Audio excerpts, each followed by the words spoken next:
көрісті. Сөйтіп 30 күндік соғыс тоқтатуға келісті. Путин, жарайды, сіздің ұсынысыңызға келісемін, бірақ біздің біраз өзіміздің талаптарымыз бар, анау мынау деп, енді айдың ар жағындағы затты қолыма әпер деген талаптарын қойды. Бірақ қалай болмасын, ең соңында келіссөздің арты, енді бір-бірлеріңнің энергетика көздерін, газ, мұнай, электр желісі сияқты маңызды нысандарды бүлдіріп алмай дұрыстап соғысыңдар дегенге келісіп аяқтапты. Бірақ осы келісім, аталмыш келісімнің жарияланып үлгірмесіне қарамастан, екі тарап бірінің маңызды нысандарына бірі жатта кеп шабуылды жасап жүрді. Украин тарап Ресейді кінәлайды, Ресей тарап Украинды кінәлайды. Соғыста кімнің шын айтып, кімнің өтірік айтып отырғанын білу мүмкін емес. Бірақ бәрімізге белгілі, бұл бір нәрсені бәрімізге дәлелдеді. Германның атақты Бисмарк деген адамы болған. Бұл Бисмарк туралы саяси сауатты халықтың біразы біледі. Осы Бисмарктың орыстар туралы айтқан сөзі бар болатұғын.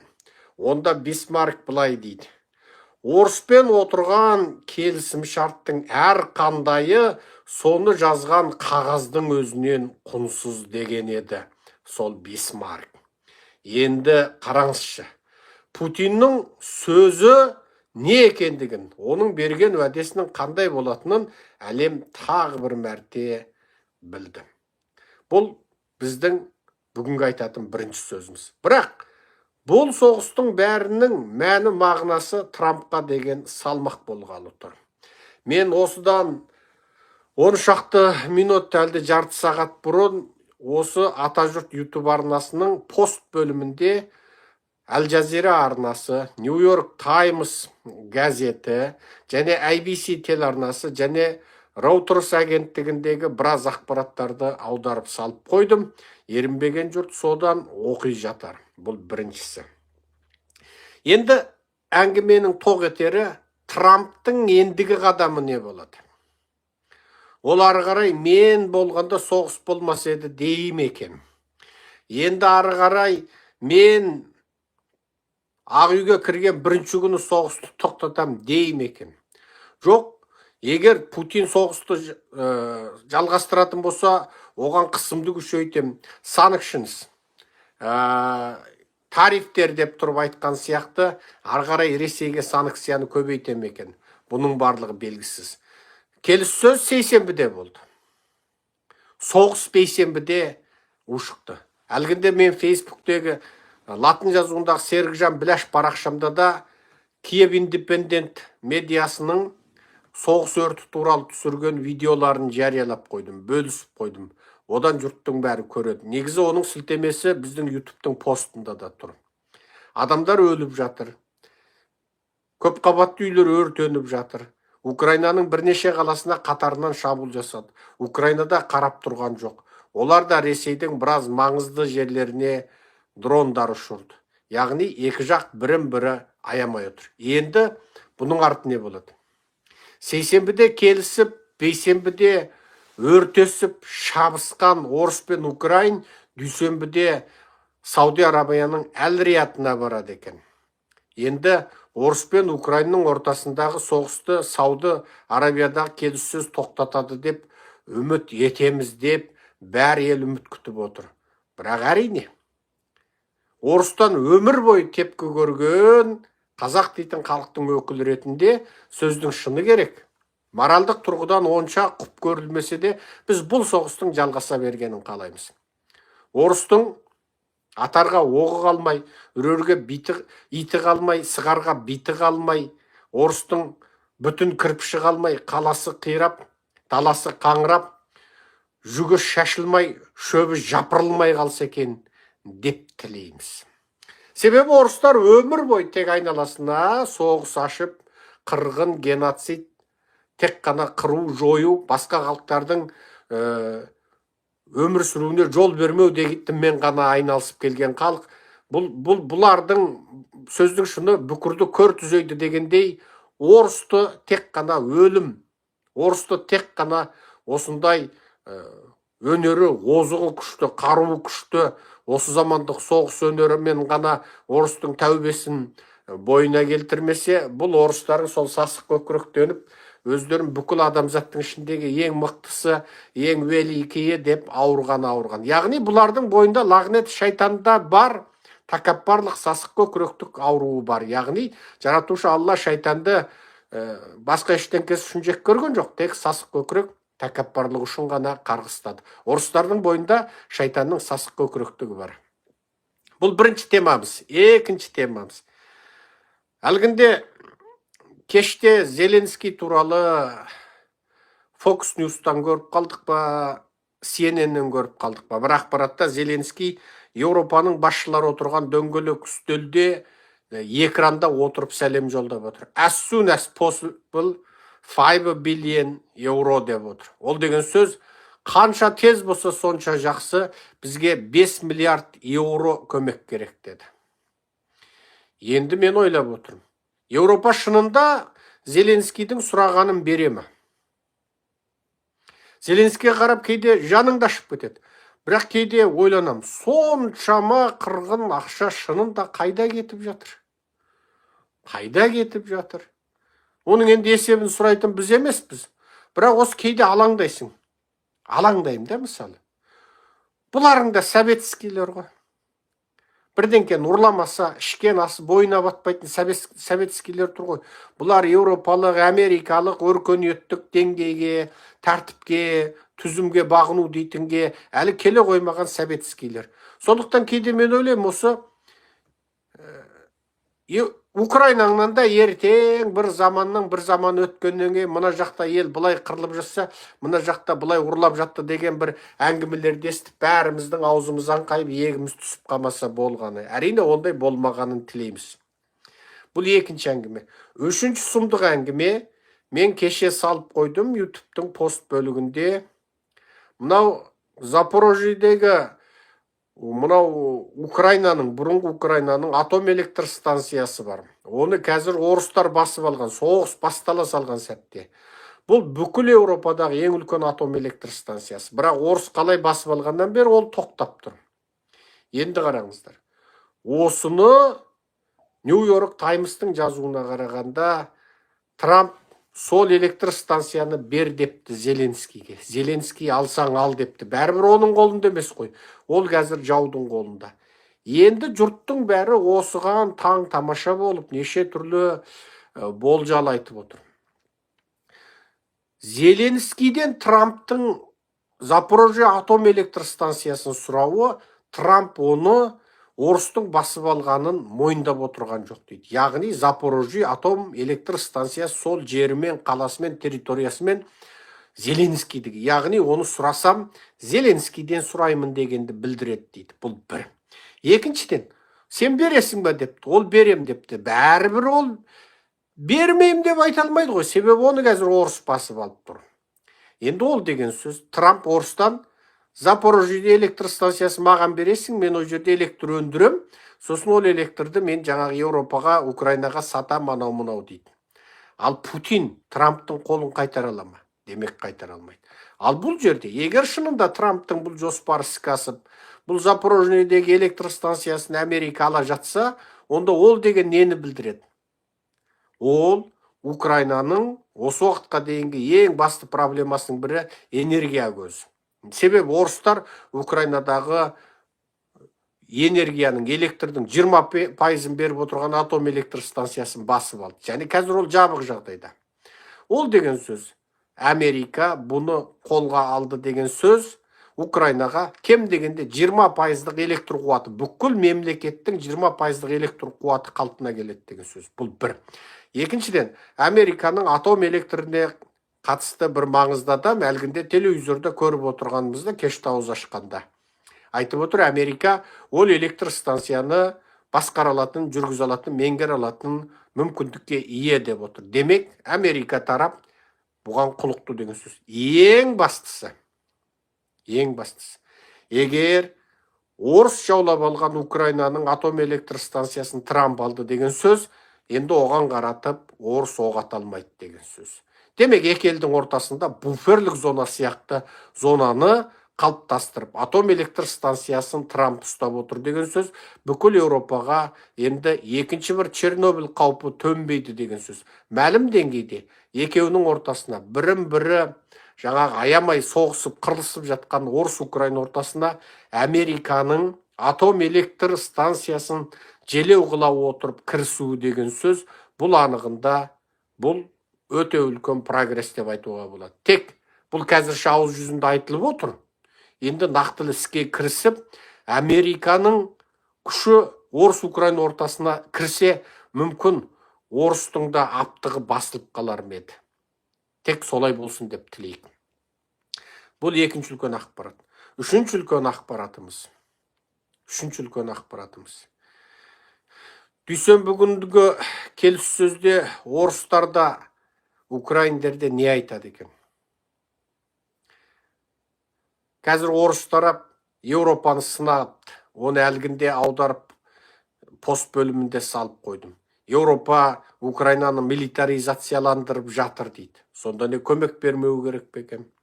Бірақ бұл әңгіме шынында да басқаша болғалы тұр. Яғни орыс тарап енді Америкаға сын айту қойған. Еуропаны сынап отыр. Ал бірақ Еуропа, біз Францияның президенті айтып отыр, біз әскерімізді жібереміз ба, нені істейміз, оны орыспен сөйлеспейміз, өзіміз шеше береміз деп отыр.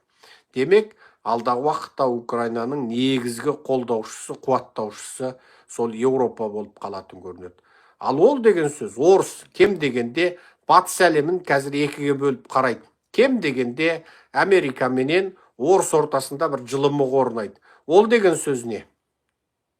Украинаға Америкадан көмек тоқтайтын екі бастан анық болып отыр.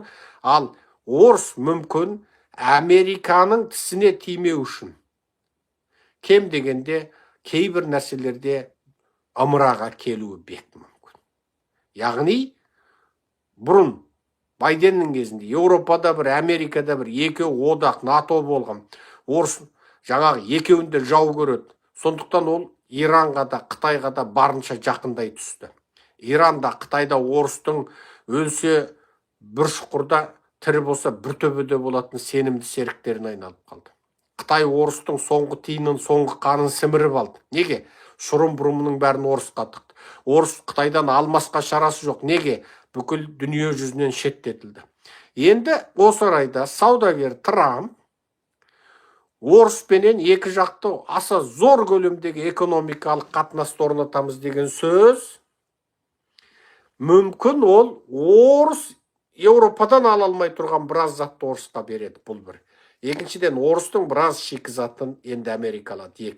Керек десең азық түлігінен тартып шұрым-бұрымына дейін, тіпті дәрі-дәрмегіне дейін санкцияланып отырған. Керек десең Боинг ұшақтарының жаңағы жабдықтарына дейін Америка саудалап, енді орыстың әбден шөліркеп, тура Сахараның шөліндей болып, кенезесі кеуіп, жаңа тандыр шығып тұрған экономикасына Америка су жүгіртіп, сол арқылы Американың экспорт артып кетуі мүмкін.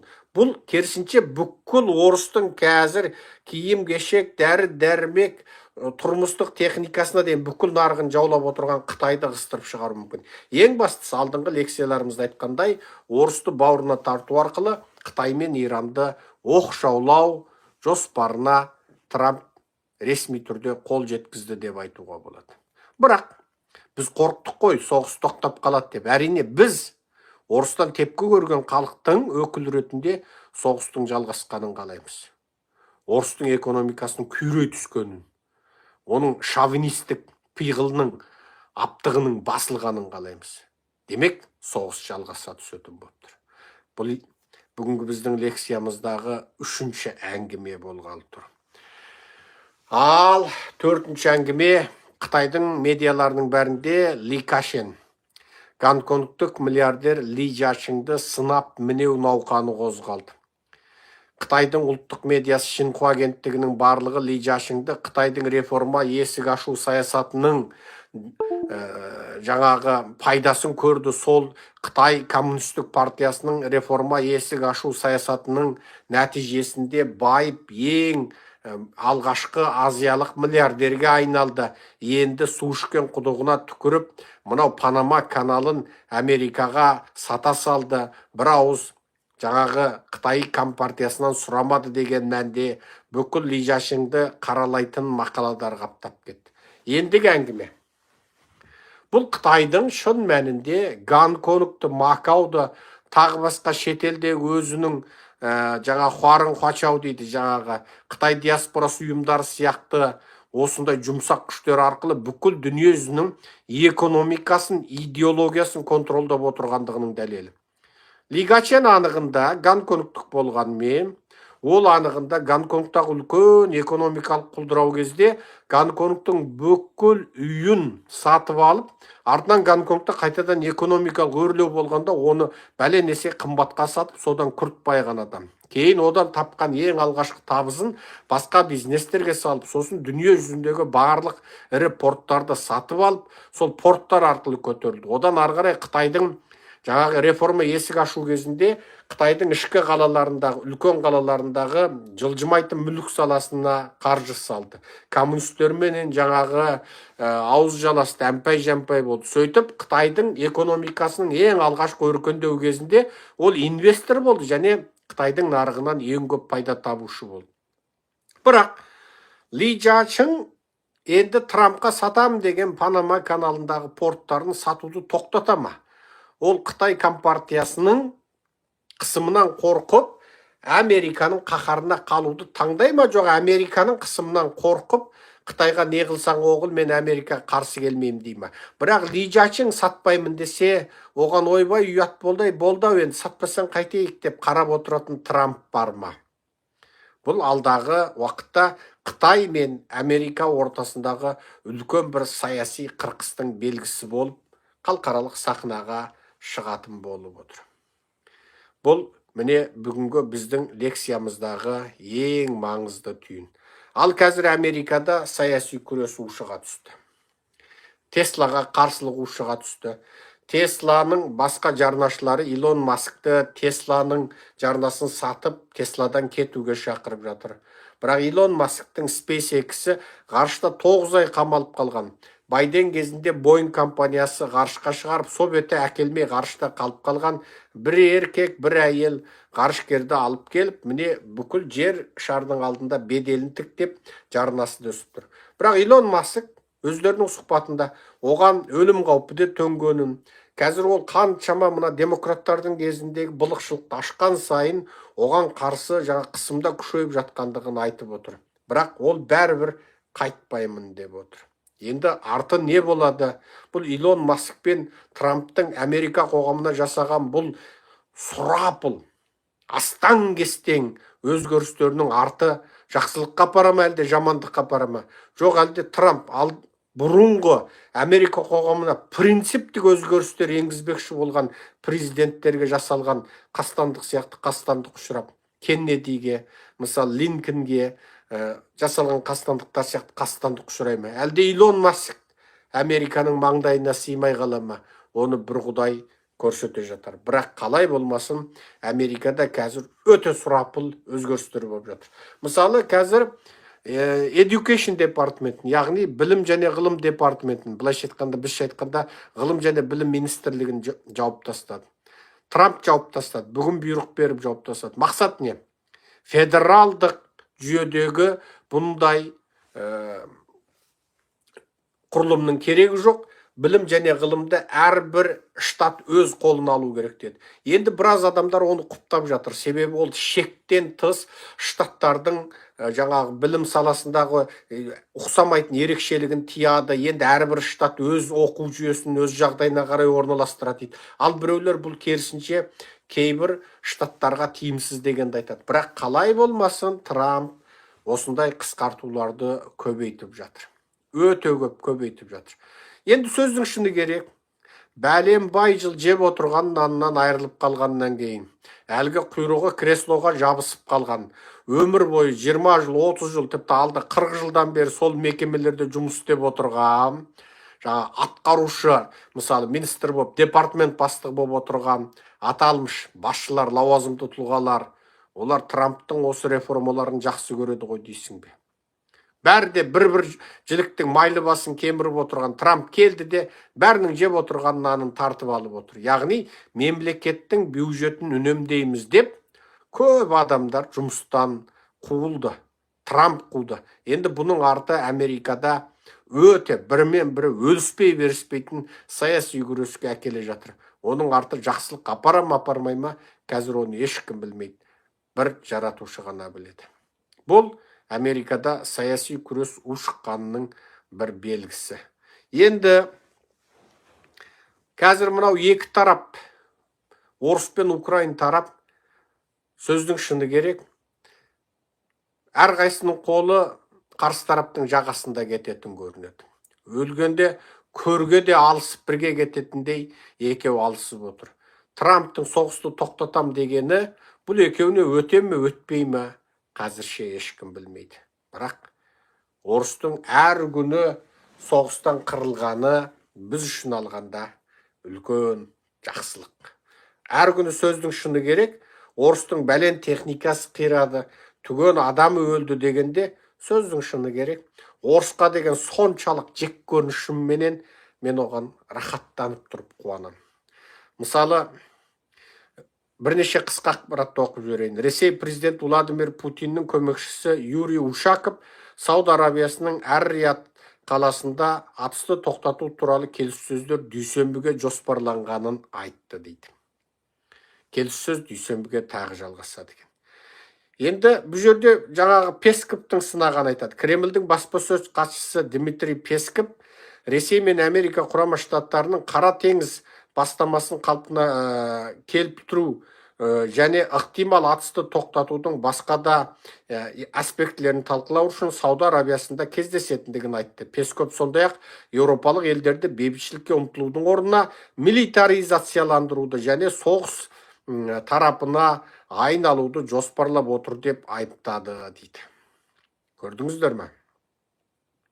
Украинаның Кропивницкий қаласында ресейлік ұшқыштардың шабуылынан 2 адам қаза тауып, 10 адам, оның ішінде 4 бала жараланды деп хабарлады облыс губернаторы Аркадий Райкович. Шабуылдан тұрғын үйлер, соның ішінде жеке үйлер мен көп қабатты үйлерде зардап шекті дейді. Ресей Украинаның шекарасына жақын Курск облысындағы Суча қаласының маңында ресейлік ірі газ айдау және өлшеу станциясын жарып жіберді деп айыптады. Оны террорлық акт деп атады. Украина әскерилері бұл шабуылға қатысы барын жоққа шығарды. Ресей үкіметі Саратов облысындағы Енгельс ауданында Украинаның ұшқышсыз ұшақтарының үлкен жарылыс тудырғаны, сол жердегі әскери аэропорттарға оқ жаудырғаннан кейін төтенше жағдай енгізілді деп хабарлады жергілікті билік. Reuters агенттігі ғимараттың зақымдалғандығын хабарлады. Аймақтың денсаулық сақтау министрлігі 10 адамның жараланғанын айтқан. Ресей қорғаныс министрлігі елдің 6 облысында, оның ішінде 54-ші Саратовқа жалғасты түнгі шабуыл Украинаның 132 дронның Ресей тарапынан жойылғанын айтты. Киевтің әскери күштері Ресейдің Украинаға бір түнде ұшырған 171 дронның 75-ін атып түсіргенін, қалған 63-ші электрондық соғыс салдарынан жоғалғандығын хабарлады дейді. Міне бұл соғыс енді. Аль-Жазираның ақпараты. Ресей Украина соғысының 1121 күні. Ресей Украинаның Қара теңіз жағасындағы Одесса қаласына соққы берді. Bir түнде ең ірі ұшқышсыз ұшақтардың шабуылы болып, 3 жасөспірім жарақат алды. Чехияның президенті Петр Паул дәл осы кезде өрт шыққан Одессада іс-сапарда болған. Ресей Украина шекарасына жақын Курск облысындағы Суча қаласының маңында ресейлік ірі газ айдау және өлшеу станциясын жарып жіберді деп айыптап отыр. CNN агенттігінің хабарына қарағанда, Путин сейсенбіде Трамппен ұзақ сөйлескеннен кейін энергетикалық инфрақұрылымдарға шабуылдауды тоқтату туралы шешімін мәлімдеді. Владимир Путин бұл бастамаға оң жауап берді және дереу ресейлік әскерилерге тиісті бұйрық берді делінген Кремльдің хабарламасында.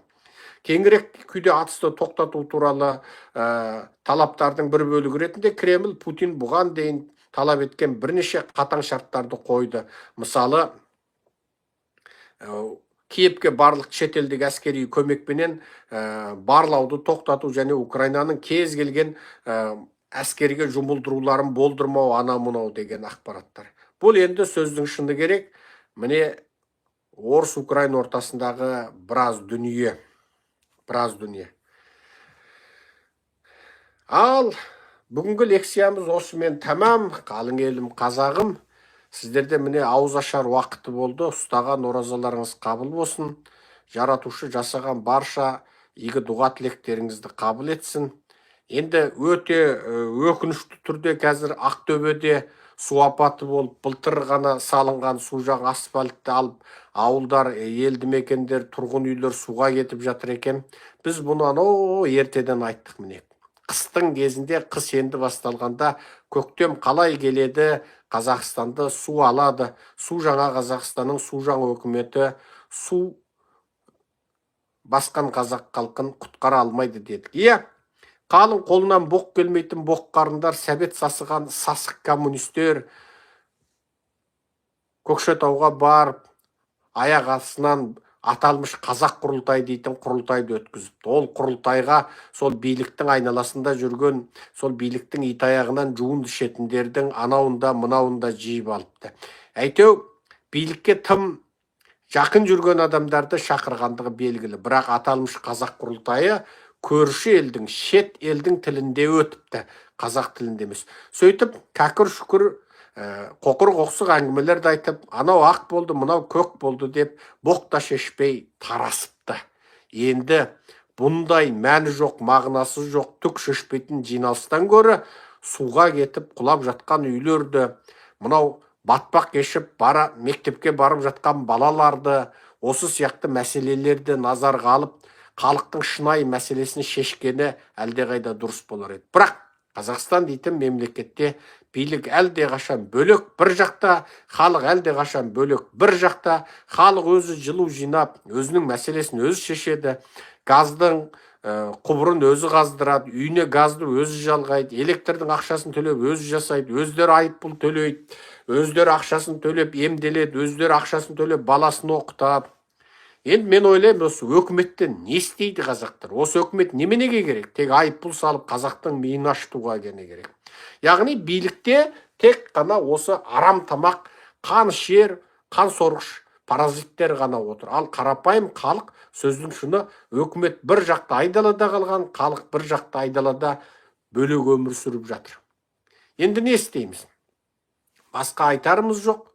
Қазақ халқына саяси күреске ертерек аттанып, мынау зұлым, қарақшы, бандит, суайт, ұры үкіметтің мүшелерін тұтасыменен басын Тоқаевтан артын ауданның әкіміне дейін түрмеге тығып, түрмедегі нақақ сотталған қазақтарды алып шығып, шын мәніндегі азат, еркін, демократиялы парламенттік қазақ республикасын құрсақ, сонда ғана қазақтың көзі ашылады. Сонда ғана қазақ шын мәніндегі тәуелсіздікке қол жеткізеді.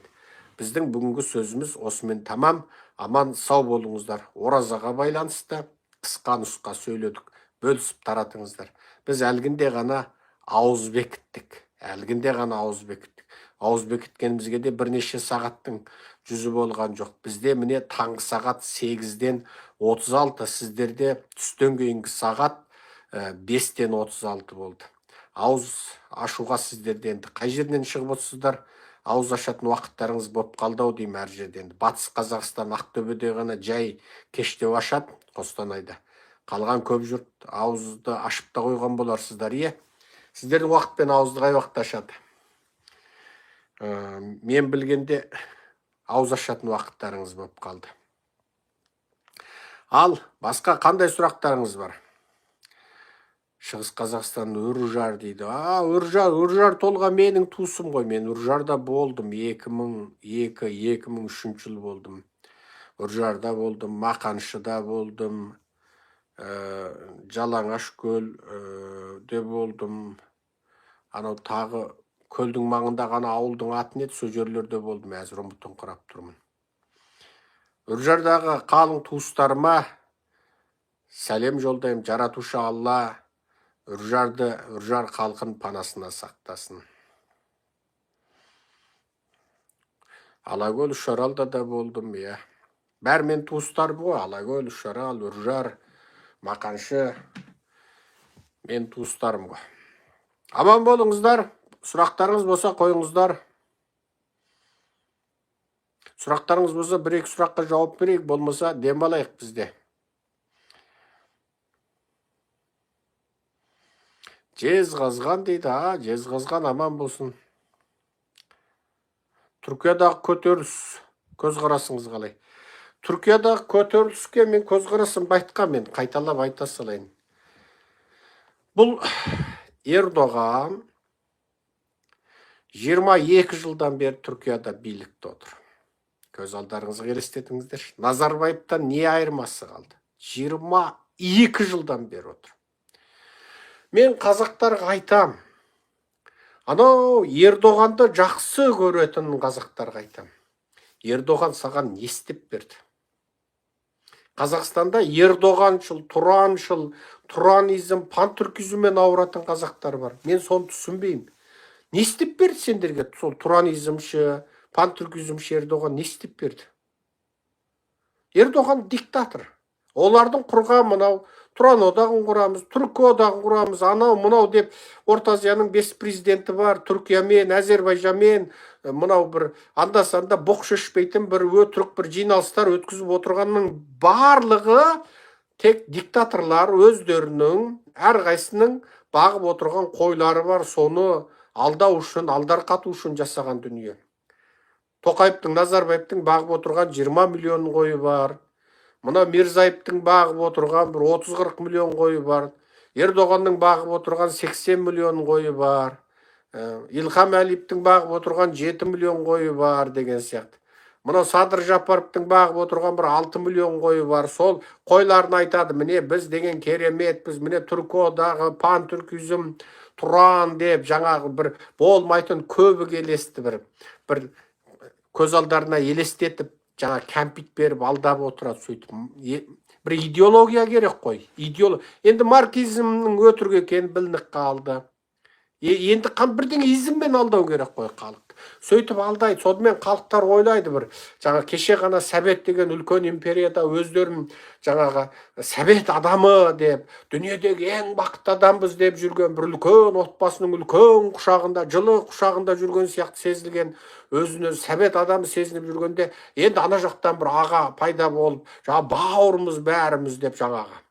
Сөйтіп бауырымыз деп сөйткен кезде бір жылы құшақты көргендей болып, аш-жалаңаш, жоқшылықта, кедейшілікте жүрген Орта Азияның жаңағы арқет-арша, борбайеті борша болып отырған қазағы, қырғызы, өзбек деп, тағы бір яқшы ака бар екен, кардаш бар екен деп алдансын деп отырған дүние анығында Туран одағы, Түркі одағы, пантүркизм дегеннен дәл осы елдің басшылары ештеңе халыққа шынайы пайдалы ештеңе істеген де жоқ. Тіпті Орта Азияда, Қазақстанда тіпті тіл мәселесі шешілген де жоқ. Бір халықтардың ортасында бір өзара даму, интеграция дейтін нәрсе атымен болған да жоқ. Ердоған өзін кешегі Осман Түркі империясының, Оттоман империясының мұрагері сезінеді. Он бар болған сол. 22 жыл тақта отыр. Енді ойлаңыздар, 22 жыл тақта отырған адамды қалай ақтауға болады? Өскен, өркендеген, дамыған, мықты Еуропа, Америкаға қараңдаршы, Жапония, Кореяға қараңдаршы. Қайсы демократиялық елдің, дамыған мықты елдің басшысы 22 жыл отырып алыпты? Ешкім отырмайды. Сондықтан Ердоғанды ойбай Түркияға дінді алып келді дегеннің бәр бекер. Түріктер Осман Түркі империясының мұрагері, 600 жыл империя құрған ел. Исламды солар жаңағы бүкіл жер әлемде ең шегіне шығарып дамытқан ел. Түркияны 1000 жерінен Совет сияқты коммунистік жүйенің өзі діні әлсіз дейтін қазақтың өзін кәпір қыла алды ма? Қыла алған жоқ. Қазақтың өзін діні әлсіз дейтін құрамындағы бодан болған қазақтың өзін кәпір қыла алды ма? Қыла алған жоқ. Қазақ бәрібір мұсылман күйі қалды. Ендеше кешегі империя құрған исламның ең негізгі қалалар Меккені, Мединені, Әл-Құдысты, қазіргі Палестинді өзі меңгеріп басқарып отырған Түркияның басына 1000 жерінен атеистік бағыттағы ел келсе де, ол орыс коммунистері ұқсап халқын атеист қыла алмас еді. Сондықтан Ердоған Түркияға дінді алып келді деген сөз де бекер. Түркияға Ленин мен Сталин түгілі Маркс тіріліп келсе де, Түркияның халқы кәпір болмайды. Сондықтан ойбай, ол Түркияға дін әкелді деген сөзде тек оның бір керемет жаңа жасаған показуха жарнамасы. Менің әкемнің сөзімен айтқанда Гангау. Менің әкем ана Қытайдың жарнамасын Гуангау дегенде Гангау дейтін. Сол Гангау, ол бітті, басқа түк те жоқ. Жарнама. Одан басқа түк жоқ. Ол сол әр жылы оразада шешесінің аяғын жылына бір рет жуып береді, және оны видеоға түсіріп сақып қояды. Жылына бір рет жуады екен ол кісі аяғын, міне. Ол сол сияқты жарнама ғана, басқа түкте жоқ. Енді ойлаш, 80 миллион түрікте сол ұзын тұра еңкіш шалдан басқа бір есі дұрыс адам шықпап па сонда? 80 миллион түрік халқында елді билейтін бір басқа екінші бір азамат жоқ па екен? Бұл деген масқара тірлік. Ал енді Стамбулдың әкімін неге тұтқындап отыр? Стамбулдың әкімі, оны Стамбул бүкіл Түркияның нөмірі 1 қаласы, бұл қаланың халқы соны таңдады. Қаланың халқы оны таңдады деген сөз, ол адам Ердоғанға қарсы. Ал ол адам Ердоғанға қарсы деген сөз, Стамбулдың бүкіл халқы соны таңдады. Ердоғанға қарсы адамды қаланың халқы сайлады. Енді ол Түркияны алып кетуі мүмкін. Мен сөздің шыны керек, өз басым Ердоғанның анау мынауын бір мінін айтып ау демейм, бірақ 22 жыл отырып алғандығы ол сөздің шыны ешқашан ақтауға келмейді. Мен мынау жоқтан бір нәрсені тура іздеп жүріп тауып қолдан құдай жасап алатын Совет езгісінен шыққан қазақтарға бір нәрсені айтайын. Қазақтар, адам бендесін қолдан құдай жасамаңдаршы. Адам бендесін қолдан құдай жасап табынбаңдар, құдайдың қарғысына қаласыңдар. Назарбаевты, ойбай, тәуелсіздікті Назарбаев жалғыз өзі алып берді деп, бүкіл қазақ соны қолдан құдай жасап, ең соңында ол өзін құдай екен деп аздырып тоздырып жібердіңдер ғой. Назарбаев ең соңында құдайдың қарғысына қалған лағнетті шайтанға айналып кетті. Сол Назарбаевты шайтанға айналдырып жіберген, соның айналасында қалың жағымпаз жантақ, кім мінсіз дейді Нұрағамды деп өлең жазып жүрген анау Газабек, Тазабектерің, соның бірігіп айналып, анау Жолдасбегі бар, басқасы бар, анау Назарбаевты мен кейде оны пайғамбарма деп қалам дейтіні бар, анау Қуаныш Сұлтаны бар, сол сияқты қалың жағымпаз жантақ сөйтіп жүріп, ең соңында сол Назарбаев өзін шынай сезініп қалды. Осы мен шынында сондай мекем деп қалды, сөйтіп жүріп Назарбаевты сол жағымпаздар ең соңында диктатор қылып шығарды. Қайта ол 2019 кетіп үлгірді халықтың наразылығы кезінде. Бірақ қанын сорып, тоздырып, құртып, 1000 жылда қазаққа жасамаған қиянатты сол жасап кетті. Енді ойлаңдар қазақтар. Сондықтан Ердоғанды да ойбай, анау мынау деп табынуды қойыңдар. Өткенде бір кісі бір пост салыпты екен. Мен салып қойдым, ютубтың коммунити бөліміне бір кісі жазыпты. Аты есімде қалмады. Көшіріп сақ қойғам, аты жөнін ескертіп тұрғам. Айтады да, мысалы, Наурызды ойбай қазаққа чақанып алып келді дейді. Өстіп мақтаған жағымпаздар бар екен де, чақанып сол Наурызды алып кепті. Сол болмаса қазақ Наурызды ұмытып қалады екен. Қандай қисынсыз. Жарайды, Советтің қазақ Наурызды ұмытып қалды дейік. Совет дегенде сол Алматы және орыстанған бірнеше қала. Сонда Шымкенттің қалың қазағы ұмытты ма? Анау Ақтаудың қазағы ұмытты ма? Ата бабасынан қалған Наурыздың 15 көрісу күнін ұмытпаған қазақ бір апта деген болады, Наурызды ұмытып қап па? Сонда Қытайдағы қалың қазақ ұмытып қап па? Мынау ақпанның басынан бастап көп көже бере бастайтын соғымның соңы деп, жаңа көп көжесін 7 дәмін пісіріп беретін Қытайдың қазағы ақпанның басынан бастап. Сол ұмытып қап па? Моңғолиядағы қазақ ұмытып қап па? Ирандағы қазақ ұмытып қап па? Сонда сол чақанып бекен, сонда анау Қытайдың қыспағында жатқан қазаққа барып, Наурыз дейтін зат бар деп бізге үйреткен сол чақанып бекен. Чақаныбыңның кім екенін білмейтін кезде ол қазақ Наурызды біледі ғой. Ұмытқан да жоқ, кеше де ұмытқан жоқ, бүгін де ұмытқан да жоқ. Сондықтан біреуге бір еңбекті жазып, сол битті, сол болмаса айтып қалатын едік деп, бір адамды қолдан құдай жасап, пайғамбар жасап, табынып кетпеңдерші қазақтар. Енді Түркия туралы шығып отыр ғой. 22 жыл биледі. 22 жыл биледі. Жарайды, біз қазаққа қатыстысын айтайық. Қаңтарда қазақты қынадай қырып жатқанда мәудеуге жараған жоқ. Мәудеуге жараған жоқ. Анда-санда Қытайда мұсылмандардың геноцидуры, Чөнлі, Дау Түркістан, деп чалың даусын кенеп, кеңірдегін кенеп тұр бірден айтқан болады. Бірақ нақтылы бір сол Қытайға жанына бататындай бірден істеді ма? Жоқ, істеген жоқ. Қаншама сол өзі мына жақында аузында Чүнлілер жаңағы Дау Түркістанды айтты бүйтті, Шығыс Түркістанды бүйтті деп қояды. Мына жағынан сұраған адамын ұстап тұтқындап қайтарып беріп жатты. Сондықтан мен бұл кісінің түрік экономикасын күйреткенін, лираның құнсызданғанын, жұмыссыздықтың асқынғанын, Қытайдың бір жол бір белдеу жобасына кіріп, бүкіл Қытайды Түркияға кіргізгенін, түріктің бәленбай 100 жылдық дәстүрлі тоқыма өнеркәсібі, ұсақ шұрым-бұрым өндіретін өнеркәсібін, сол Қытайдың шұрым-бұрым өндіретін тоқыма өнеркәсібі, киім өнеркәсібінің жаңағы алдына жығып бергенін, банкроттық ұшыратқанын, экономикалық тұрғыдан Түркияны Қытайға қарыз қылғанын, оның бәрін мен алдыңғы жол айтып қойғам. Бірақ тек бүгін айтатыным, 22 жыл отырып алған адамды ақтауға келмейді. Ақтауға келмейді. Бейне Назарбаевты ақтауға қалай келмесе, Ердоғанды ақтауға солай келмейді. Мың жерінен, мына Қазақстанда сол Ердоғанды алыстан, айдалыдан жақсы көретін қазақтарға айтам. Ауырмаңдар. Мен қазақтарға айтам, ертең Қазақстанда мына зұлым сәбет сасығаны шалдарды, коммунист шалдарды құлатып, еркін азат демократиялы республика құрдық дейге, парламенттік республика. Мен сайлауға түстім дейін. Мен халқымнан бір нәрсені сұрайым. Мені сайласаңыздар. Мені тек бір-ақ жыл отырсам дейім. Бір-ақ жыл дейм, бір-ақ мәрте отырсам дейім. Мен Қазақстанның конституциясында әрбір сайланған азамат тек 4 жыл бір-ақ мәрте отырса деп конституциясына жазып тастап, және оны бүкіл халық тас қойып жазғандай қабылдаса деп ойлаймын. 4 жыл жеткілікті сенің талантыңды, мүмкіндігіңді көрсетуге 4 жыл жеткілікті болды. 4 жыл жеткілікті.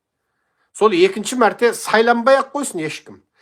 Қазақ дейтін халықтан сол елді деңгелек айналдырып кететін екінші бір жігіт 4 жыл отырсын, одан үшіншісі отырсын, ары қарай 4 жылдан отырсын. Менің көзқарасым осы. Енді заман ақыр боларда дейді, бірақ әлі болмаған кезінде көктен Иса түседі дейді ғой, содан кейін ары қарай анау-мынау болады, сосын анау болады деген біраз әңгімені, енді діни әңгімені айтады. Енді оны діннен сауаты бар жұрттың бәрі біледі. Енді жарайды, көктен заман ақырдың алдында Иса пайғамбар түсті дейге. Сосын енді бәленбай миллиард адам бар ғой енді. Сосын енді енді нақ сол Қарасат майданына жиналғанға дейін, енді оғанға дейін ешкім басқармаймын енді. Енді ол заманда көктен Иса түскенде де, соның ішінде де талайы бар, оған сенетіні бар, сенбейтіні бар, қыңыры бар, қисығы бар, жаңағы деген сияқты. Сонда сен адамсың ба, деп талай адам шығады енді. Мысалы, қазақтарда шығуы мүмкін енді, сен Иса болсаң сонда деп неше түрлі қыңыр қисық сұрап сонда сенің шешең сені сөйткен ба, деп. Сонда да жерге ашамай ағашқа асқан сен емессің ба, қазақша білесің ба, руың не деп қазақтарда сол әбден жүйкесін жұқартуы мүмкін ол кісінің. Енді сосын біреу айтты деген. Енді сол Қарасат майданына жиналғанға дейін президент сайлайық, бүкіл бір адамзаттың президентін сайлайық десе, мен айтар едім. Енді ол уақыт қанша жылға жалғасады білмеймін, бірақ сайласа мен айтатын едім, максимал 4 жылдан асырмаңдаршы. Енді Қарасат майданына бір күн тұрамыз ба, 1000 жыл тұрамыз ба білмейміз ғой. Егер сайлау соғысыны сайлайтын болып қалсақ та, көктен түскен Иса пайғамбарды сайласақ та, 4 жылдан артық отырғызбаңыздаршы. 4 жылдан артық. Менің сөзім. Бұл енді шариғи әңгіме емесе, образдап айтқан әңгіме, образдап. Көктен Иса пайғамбар түседі дегенге мұсылман сене ма сенеді, христиан сене ма сенеді. Сол көктен Иса пайғамбар, мен пайғамбармын деп ақыр заманның алдында түскенде де сол кісі егер президенттік сайлау өткізейік десе, сол кісіні 4 жылға сайлаңыздаршы. Содан асырдың гәп басқа болады. Бұл енді менің шариғи әңгімем емес. О кісі түскеннен кейін мен президент сайла деп айтпауы мүмкін енді. О заманда біз білмейміз ғой, әңгіме басқа болуы мүмкін. Бірақ қалай болмасын, мен осытып образдап айтып отырмын. Бұл нақ айтқаным емес бұл. Діни үкімім емес, Құдай сақтасын, онда үкім беретін де емеспін. Бірақ мен жалпы қазақтардың санасына сіңсін деп әдейі Иса пайғамбарды мысал қылып отырып айтып отырмын. Қазақтар естеріңде болсын, ешкімді қолдан Құдай жасап алмаңдар. Ішінде мен де бармын. 4 жылға отырғыздыңдаршы. Міне, әңгіме осында тұр. Басқа әңгіме бар ма? Болмаса мен демалайын.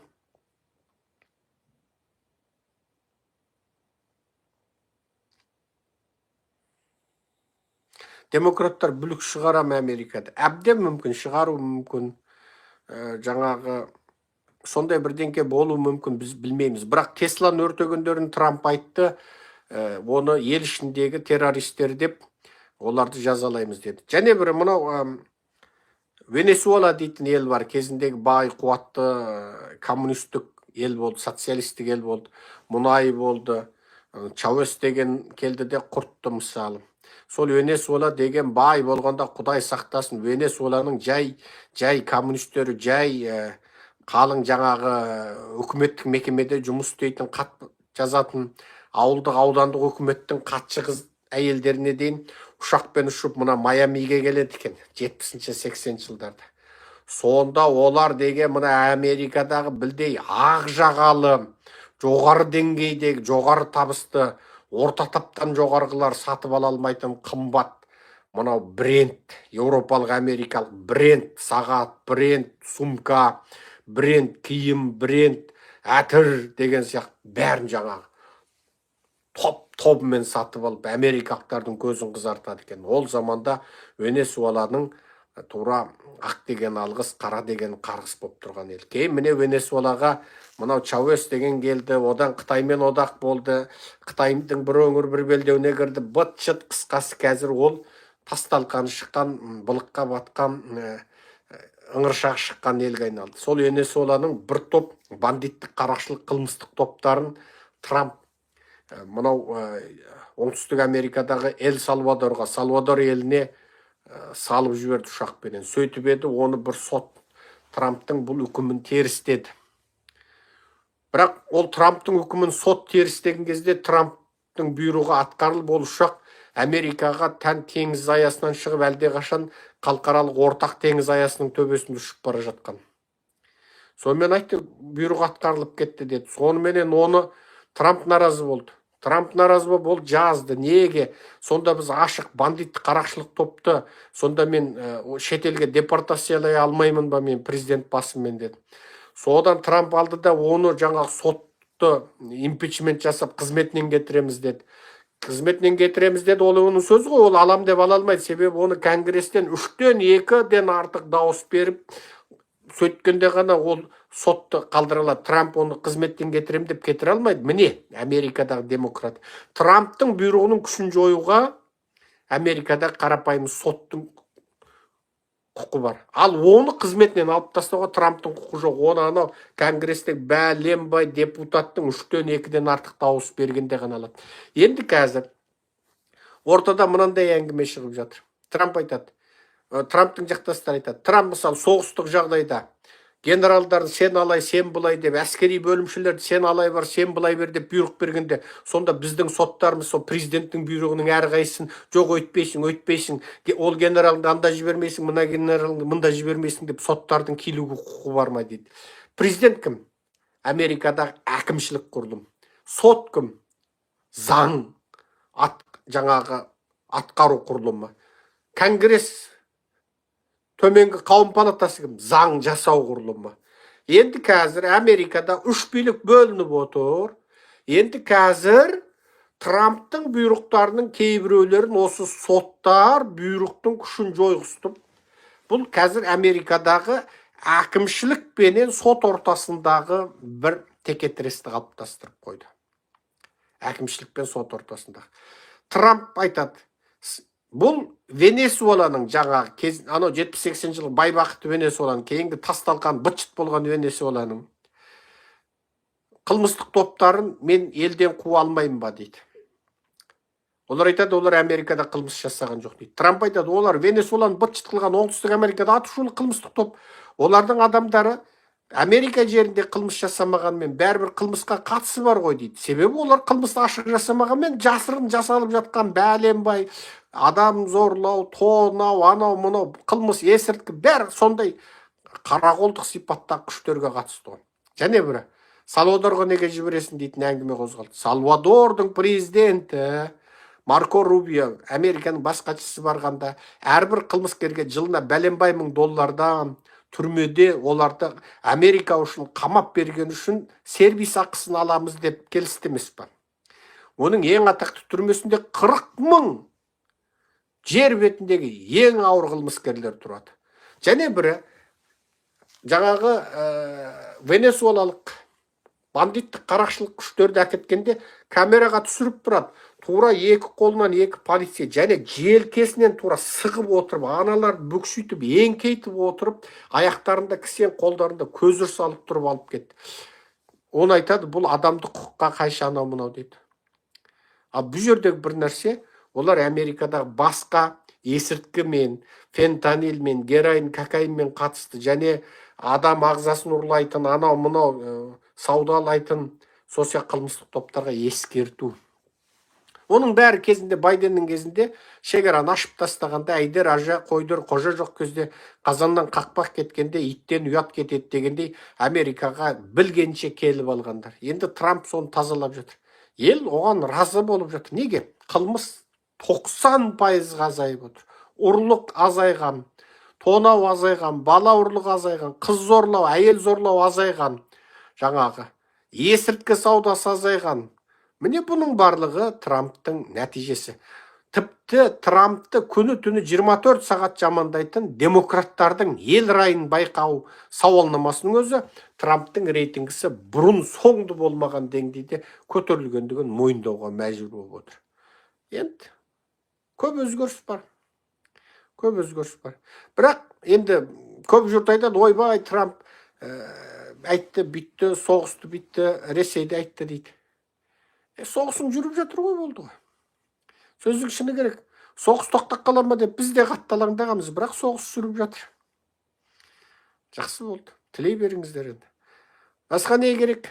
Басқа сұрақ бар ма?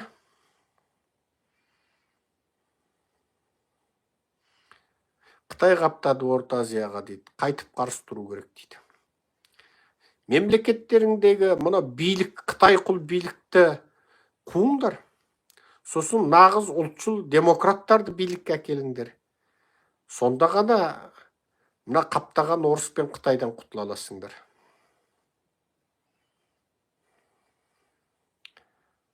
Тағы қандай сұрақ бар?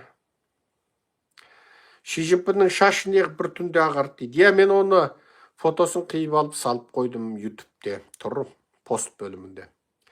Себебі Ши Цзиньпиннің шашы бір түнде ағарғанда екі түрлі мән бар. Біріншісі, оның әскери салаға өзі өсіріп, өзі тағайындаған оның ең сенімді кадрлар бірінен кейін бірі тұтқындалып жатыр. Ал оны тұтқындауға Ши Цзиньпин бұйрық бермеген. Демек, Ши Цзиньпин әскери биліктен айырылып қалған. Бұл бір. Екіншіден, кезінде Чунчин қаласының мері болған, яғни қала басшысы болған адамды Ши Цзиньпин өзінің ең қарсыласын жаңағы соттайды. Сосын жалпы Ши Цзиньпинмен саяси бәсекелестердің барлығын парақорлықпен, ұйымдасқан жемқорлықпен ұстап, оның барлығын соттайды.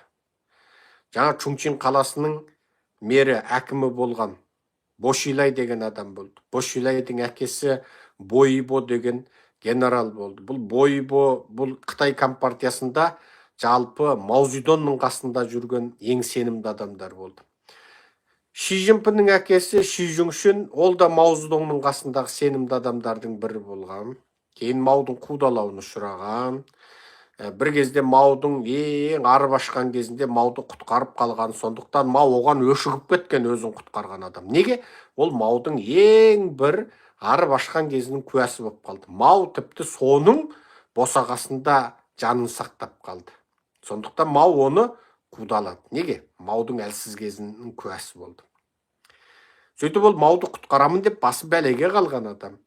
Енді жаңағы Бойбоның ұлы Бошилай Ши Цзиньпинді бала күнде сол Пекинде қалың жоғары дәрежелі коммунистер тұратын микрорайонда ол Ши Цзиньпинді ұрып үнемі тұмсығын сындырып көзін көгертіп жүреді екен. Кейін бұл билікке келгенде тарс еткізіп оны соттады. Сонда соттағанда оның шашы сотта аппақ қудай болды. Қытайлардың шашы, бұлардың бәрі 70-80-ге келген шалдар шашы баяғыда қарған. Бірақ бұлар бояйды қытайлар. Шашының ағын көрсетуді бұлар ар көреме, намыс көреме, өздерінің бір менталитеті бар. Мына халыққа жас көрінгісі келеме, мен әлі билікте отыратын күш қуатым бар, ел билейтін қуатым бар деп дәлелдегісі келеме, сондықтан шашын бояйды. Сондықтан жаңа Бошилайды сот залында көрсеткенде шашы аппақ қудай қалпында көрсетті.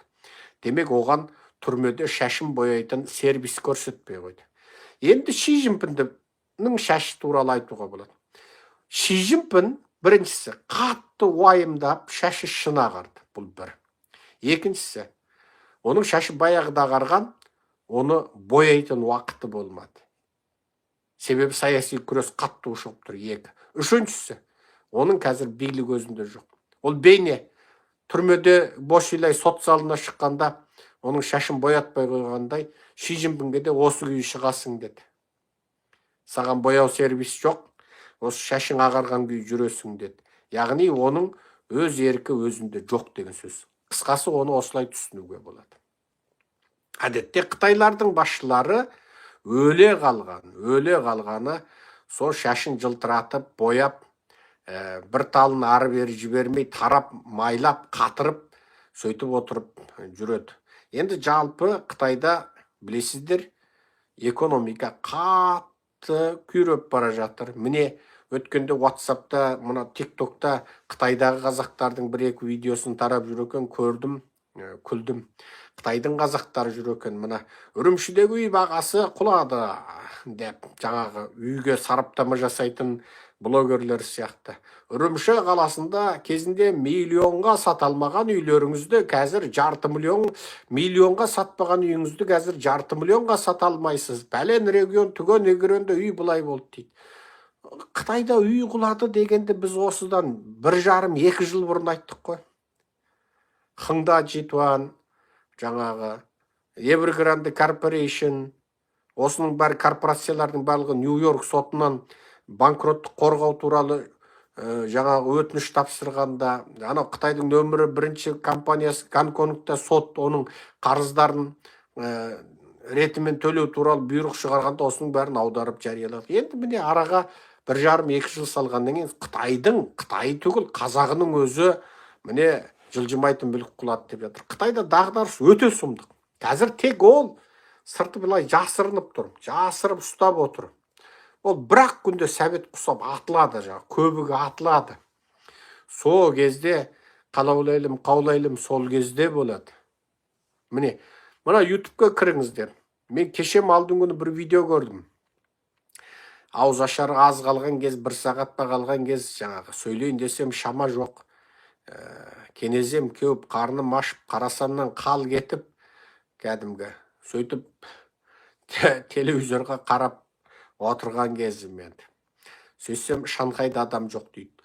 Бір 10-20 видеоны біріктіріп салыпты. Бірде ана блогердің, бірде мына блогердің, біреу әуежайда адам жоқ, біреу темір жол вокзалында адам жоқ, біреу сауда алаңдарында адам жоқ дейді. Біреулер айтады, баяғыда 10 жыл бұрын келгенде Шанхай міне жоқ, адам жоқ.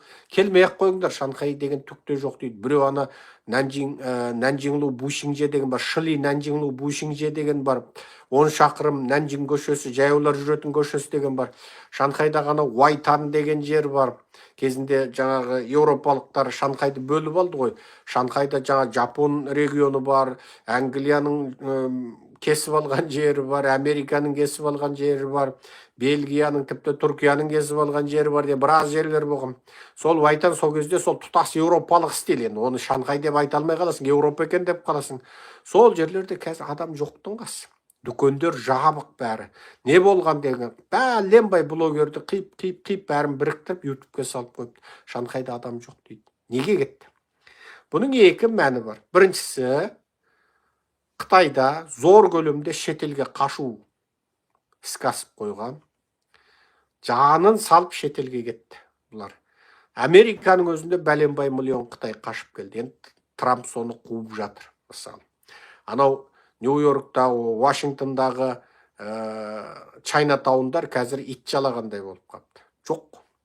Нью-Йорктағы Фалашын, анау немене стрит, анау Sun Yat-senнің мүсіні тұрған көше не еді құдай?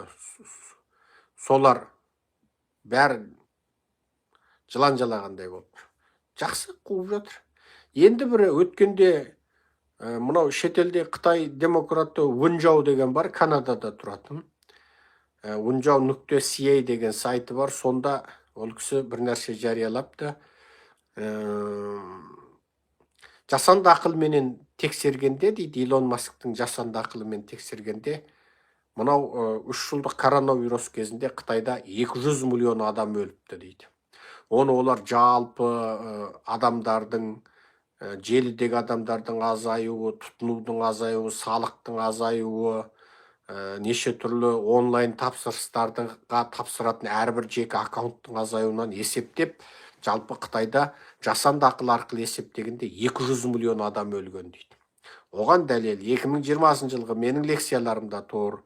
Анау мәйіт өртейтін алаңдарда мәйіт өртеушілердің үлгермей кеткені, анау Қытайлардың өртеген ата-бабасының мәйітінің күлін салатын қобди бар, кішкентай қыштан жасаған құмыралары бар, ағаш қобдилары бар, соны өндіретін зауыт айтады, Құдай-ау, күніне 100 мың адамға қобди сатамыз, кіші құмыра сатамыз дейді.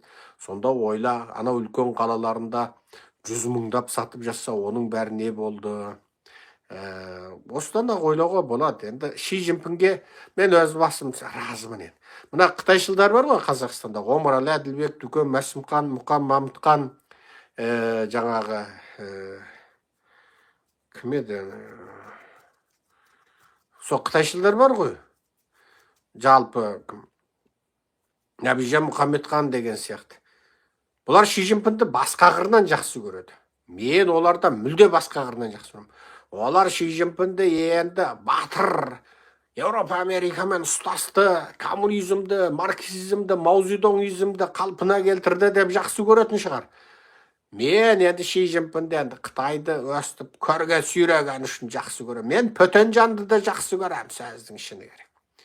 Пөтенжан сияқты есерсоқ жынды болмаса, Ши Цзиньпин сияқты есерсоқ жынды болмаса, орыс пен Қытайды бүйтіп көрге сүйрейтін басқа екінші адам шықпайды-ау, дәл солардай шықпайды-ау.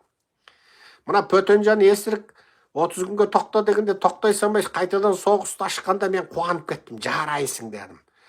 Пөтенжан мен Ши Цзиньпин аман болсын. Әйтеу Қытай мен орысты бұлар сол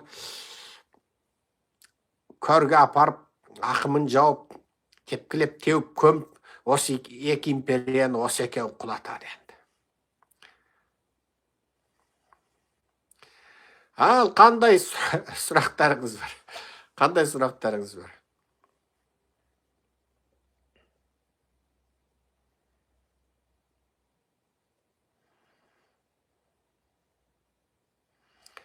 Қытай соғысы ма? Қытай Тайванға соғыс ашу мүмкін. Американың әскери мамандары Қытай Тайванға соғыс ашады деп болжап отыр. Кеше ол туралы бір ақпарат көзім шалды. Енді көп жағдайда жаңа қасқыр келді деп шын қасқыр шапқанда анау өтірік айтқыш баланың қасына ешкім бармақ. Баяғыда бар ғой анау бүкіл ауылдың қойын бала баға деген. Қасқыр келді деп балақтап шауып келеді екен. Соң бүкіл ауылдастар барып, жаңа бақанын алып, анау мынауын алып, жаңа ел шауып барады екен. Сөйтсе бала алдадым деп бәрі мазақтайды екен. Сөйтіп бірнеше рет алдағаннан кейін қасқыр келді дейді. бүкіл қойын тамақтап кетеді, ел бармай қалады. Енді Қытай әне шабам деді, міне шабам деді. Қытай Тайваньды шабам деген 1949 жылдан бері әлі шапқан жоқ қой. 1950 десең не 75-76 жыл болды, әлі шапқан жоқ. Енді бірақ кеше оққан мақаламда Американың әскери саладағы адамдары жазыпты, оны Қытай жуырда Тайваньға шабады деп отыр. Енді оған мен сенем. Неге? Американың адамдары айтып отыр. Екіншісі әскери адамдар. Үшіншісі Қытай қазір ол соғысты ашайын деп ашпайды. Қытайда әскери дағдарыс күшейіп тұр, саяси дағдарыс күшейіп тұр. Кезінде Дэн Сяопин деген 1,5 метр шал түктен түк жоқ Вьетнамға соғыс аша салды. Оның сырын мен бұрынғы лекцияларымда айттым.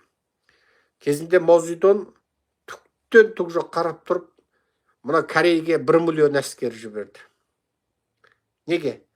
Қытайда ішкі саяси күрес ушығып тұрғанда Мао Цзедун Корейге әскер жіберу арқылы өзінің саяси қарсыластарының үнін өшірді.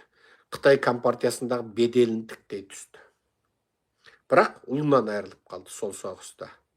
Сондықтан Қытай ішкі халықтың саяси наразылығын, экономикалық дағдарысты, мынау мүлде тоқтап тұрған сыртқы сауданы, осының бар мәселесін шешу үшін бір соғыс қозғап жіберуге мүдделі. Және Қытайдың ішкі жағындағы саяси күрестерді тыныштандыру үшін де бір соғыс керек оларға. Путин неге Украинаға соғыс ашты? Бірақ дәлел. Путин да 20 бәлен жылы отырды. Ол ана орыстың халқын тобырландырып, біз оламыз деп, Совет одағын қалпына келтірем деп, алдап сулап, оларды барған сайын фашистік, рашистік, кәдімгі ем қонбайтын аурумен ауыртты. Енді оған бір нәтиже керек. Оған бір жерді жаулап алу керек. Ана өзі құтыртып, өзі ауыртқан тобырларға міне мен бәлен жерді жауладым, міне мен мына жерді биттім демесе, оның Ресейде ары қарай отыра тұратынға сылтауы жоқ. Сайлау көбейіп келді, оппозиция күшейді, Навальный келді, басқалар болды, неге отыра бересің? О деді, бізде не телефон өнбейді, не компьютер өнбейді, ештеңке жоқ, Еуропа шығыс, Еуропа аспан ұшып кетті, біз ана батыс Еуропаны айтпақшы, күні кеше біздің боданымыз болған, Польша қайда кетті, күні кеше Украина кім еді бізге, ол міне Украина битіп кетті деп орыстың өзі ішкі жағында әңгіме деген желіде есті. Енді соның бәрінің үнін өшіру үшін Пөтенжан соғысты бастап жіберді. Бір Пөтеннің тағында отыру үшін басталған соғыс қой. Сол үшін бәлем миллион адам өлді міне. Көрдіңіз ба? Әңгіме осында тұр.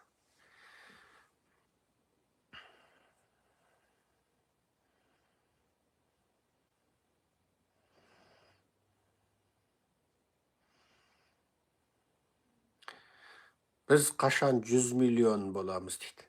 Айналайын. Санда емес мәселе, сапада. Қазақ 100 миллион болса бірдеңе өзгере ме, егер біздің сапамыз осы қалпымызда қалса? Қазір қараңыздаршы, жер бетінде жаңағы 100 миллионнан асқан, 200 миллионнан асқан халықтар жетеді.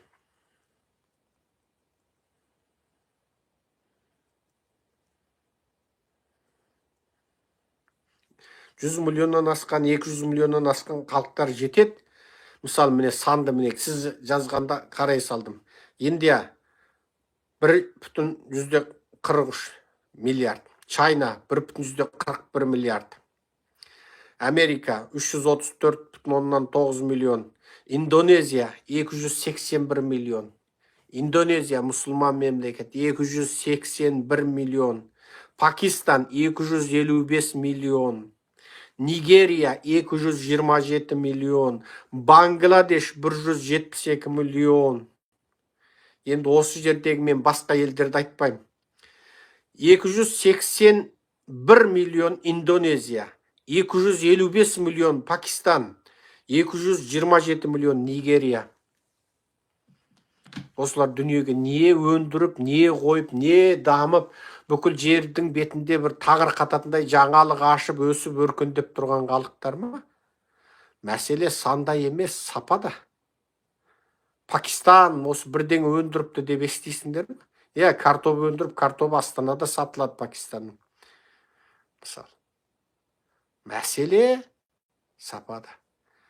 Мына еврей дейтін халық бар, қазақтар жойт дейді.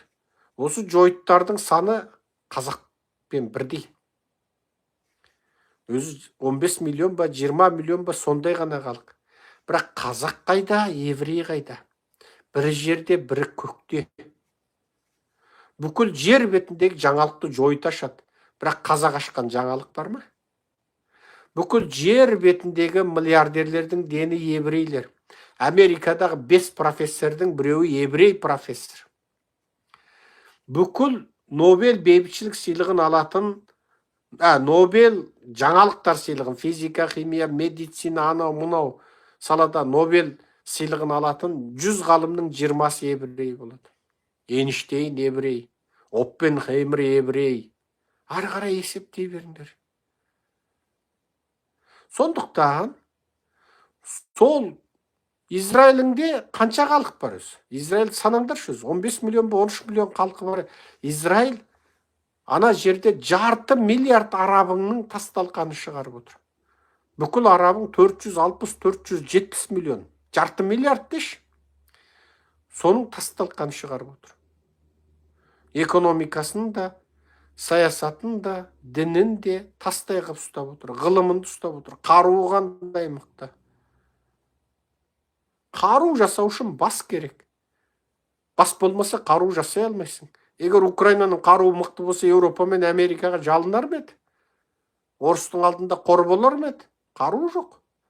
Ал ана құртта Израиль қаншама қаруды өзі жасап отыр. Бүкіл жер әлемнің оқу орындарын қаржыландырып отыр. Қаншама жаңалық ашып отыр. Соны ойлаңдар. Сондықтан қазақ қашан 100 миллион болады деп бастарыңды қатырмай, қашан өсеміз, көгереміз, көктейміз. Санымызда мәселе тұрған жоқ. Жалбаң, далбаң етіп, сақалы биттеп, Пакистан бір Нобель сыйлығын алып па, Нобельден бір жаңалық ашып па, Пакистан бір өндірген телефон, Пакистан өндірген компьютер, Пакистан өндірген чип. Өз көрдіңдер ме? Пакистан бір ойыншық өндіре ме екен? Қазақстан құсап жүр сол көк тазиге өндіріп. Сондықтан қазақтар сапа дейтін нәрсені көбірек ойлаңдар.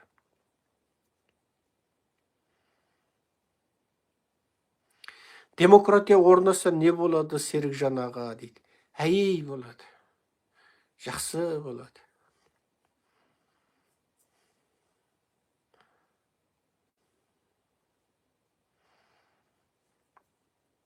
Демократия орнаса, зұлымдық тоқтайды бірінші. Әділ сот болады. Әкімшілік, заң жасау, заң атқару, үш билік бөлек болады. Қазаққа Құдай берген жер асты, жер үсті байлығын қазаққа әділ бөліп береміз. Әділдік орнайды, теңдік орнайды.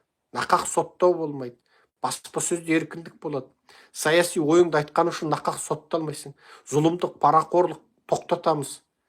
Мында қазіргі іріп шіріген Дубайдан баспасынан 30-40-тан үй алып алып, аузы-мұрны қисаймай, міне Алматының әкімі, Астананың әкімі, бүкіл облыстардың әкімдері отыр ғой, депутаттар отыр. Бірі сотталама, бірі тергелема, былықтары, алған үйлер бәрі ашылып жарияланып қойды. Бірақ беттері түйенің табанынан қалың болып отыр. Ал егер демократия орнаса, оның бәрін тұмсығынан жетелеп барып, түрменің түбіне отырғызып қоятын едік. Демократия деген жақсы нәрсе.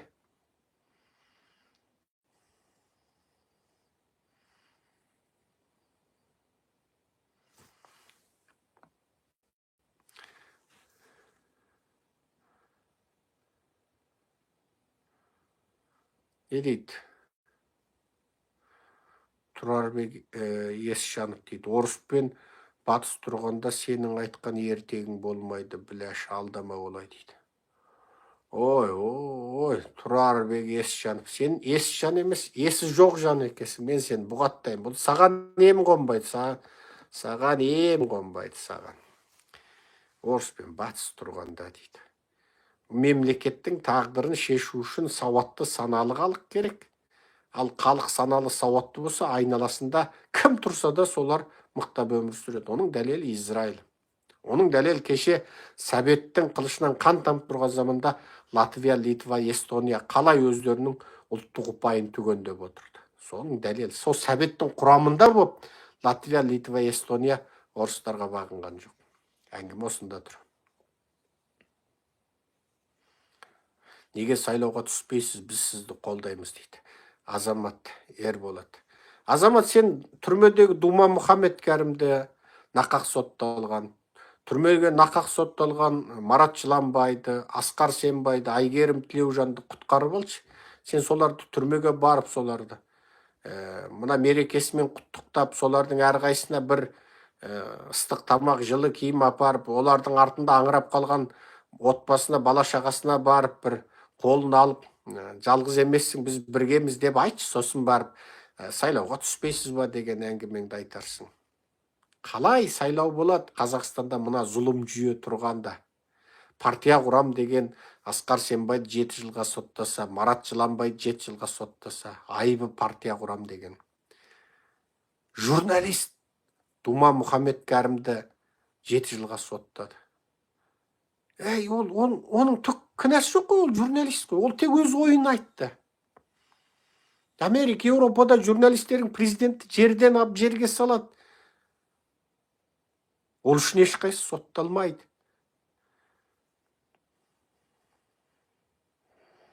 Ал қандай сұрақ бар?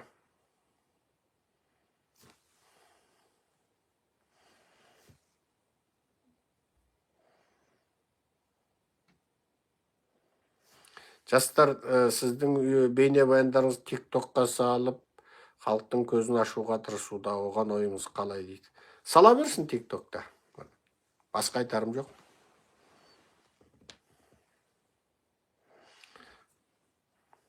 TikTokқа, Instagramға сала беріңіздер. Бірақ YouTubeқа көшіріп салуға тиым салам. Қытай диаспорасы Ши Цзиньпин өлсе не істейді дейді. Олар аш қалады, қожасы өлген құл сияқты болады, бай өлген қатын сияқты жесір қалады. Сосын ертең біз Қазақстанда демократия орнатқанда бәрін тергеп, әрқайсысын жарты жылдан тергеп, бүкіл дүниеге бұлақтарын ашып, сосын сатқындар моласына көмеміз. Қазақстанда Қытай диаспоралары солай болады.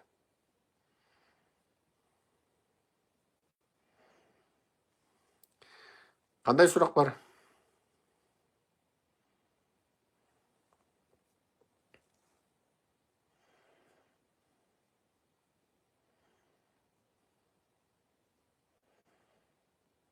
Қандай сұрақтарыңыз бар?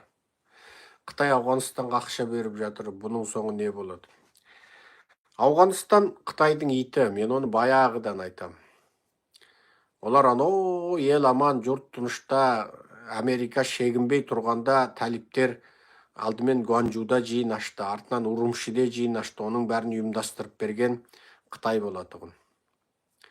Мынау Қамастың, Палестинаның 13 ба 15 ұйымын Пекинде басын қостырып, одақ құрғызтып жиын ашқызған ол да Қытай болатығын. Бұның барлығын Қытай ұйымдастырып отыр. Енді Талибанды Қытайлар қандай да бір мақсаттарына пайдаланып қалуға тырысады, бірақ оны дәл қазір бірдеңе деу қиын. ОДКБ жайлы не айтасыз? ОДКБ Қазақстанды, Қырғызстанды, Ресейдің қайтадан бодандығына көндіріп отырған қазақтың басындағы ажырғы. Ажырғы деген не білесіздер ме?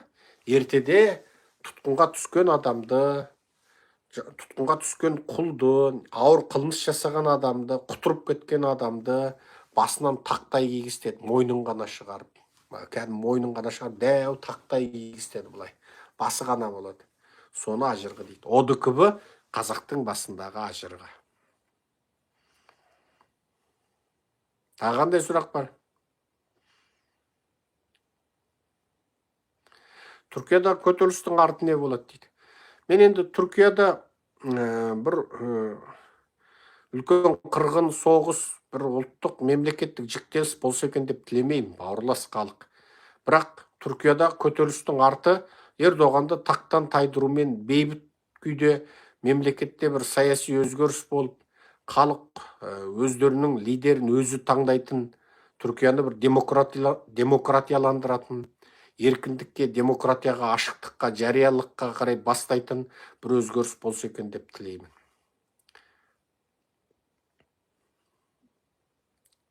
Жақсы, аман сау болыңыздар, бөлісіңіздер, таратыңыздар. Соңғы кезде біздің арнамызға қатты шабуыл күшейді, маған қайта-қайта ескерту келіп жатыр. Сондықтан бұрын бір рет бөліссеңіз, енді 10 рет бөлісіңіз, бұрын бір рет коммент жазсаңыз, енді 10 рет коммент жазыңыз, бұрын бір танысыңызға жіберсеңіз, енді 100 танысыңызға жіберіңіз. Арнамызды қолдап, қуаттап қойыңыздар. Аман сау болыңыздар. Аузымызды бекітіп алып, кенеземізді кептіріп отырып, сіздерге сөйлеп отырмыз. Жақсы. Қазір Алматыда кешкі сағат 6-дан 28, ал бізде таңғы сағат 9-дан 28. 21 наурыз 2025 жыл. Аман сау болыңыздар.